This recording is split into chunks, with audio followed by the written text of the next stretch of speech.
আচলতে আজি এটা খুব দুখৰ দিন। আজি আমি পংখী সন্দিকৈ মৃত্যুৰ পাছত আজি আমি এখন স্মৃতিচাৰণ অনুষ্ঠান আমি সকলোৱে আয়োজন কৰিছোঁ আৰু আমি পংখী সন্দিকৈ আমি এটা তেওঁৰ জীৱনৰ প্ৰতিভাবিলাকৰ বিষয়ে বিভিন্ন ধৰণৰ দিশবিলাকত তেওঁ কেনেকৈ আগবাঢ়ি গৈছিল, আমাৰ এই নিকাইপুখুৰী অঞ্চলটো গ্ৰাম্য অঞ্চলটো কেনেকৈ গৌৰৱ কৰিবলৈ শিকাইছিল, এই কথাবিলাক আমি পাতিছোঁ।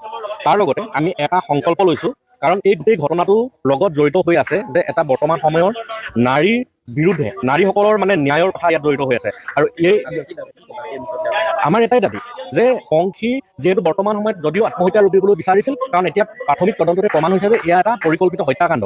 এগৰাকী যুৱতীক আমাৰ সমাজৰ পৰা কাঢ়ি নিয়াৰ যি আমাৰ উচিত মানে ন্যায়, এই ন্যায়ৰ কাৰণে আমি যুঁজ দিম। আৰু বৰ্তমান সময়ত আমি গুৱাহাটী উচ্চ ন্যায়ালয়ৰ কেইবাজনো অধিবক্তাৰ লগত আমাৰ প্ৰাথমিক কথা বতৰাখিনি আমি শেষ কৰিছোঁ। আৰু এই যিজন নীতিকেশ দাসে এনেকুৱা এটা ঘটনা সংঘটিত কৰি আচলতে আমাৰ সমাজখনক কলুষিত কৰিছে, এই নীতিকেশ দাস আৰু নীতিকেশ দাসৰ লগত এই পৰিকল্পনাৰ লগত জড়িত হৈ থকা প্ৰতিগৰাকী ব্যক্তিয়ে যাতে উচিত শাস্তি পায়, দৃষ্টান্তমূলক শাস্তি পায়, তাৰে মই কিনো ক'ম, মোৰ ছোৱালীজনী অকালতে হেৰুৱাবলগীয়া হ'ল, হত্যাকাৰী হত্যাটো কৰিলেই। কিন্তু মই এটা আপোনালোকক অনুৰোধ জনাইছোঁ, বিশেষ আমি আইন আৰু বিষয়াকো জনাইছোঁ যে তেওঁৰ লগত যিগৰাকীৰ লগত অবৈধ প্ৰেম আছিলে, নীলামিতা চেতিয়া গায়িকা, তেখেতকো আইনৰ আওতালৈ আনিবৰ কাৰণে অনুৰোধ জনাইছোঁ আপোনালোকক।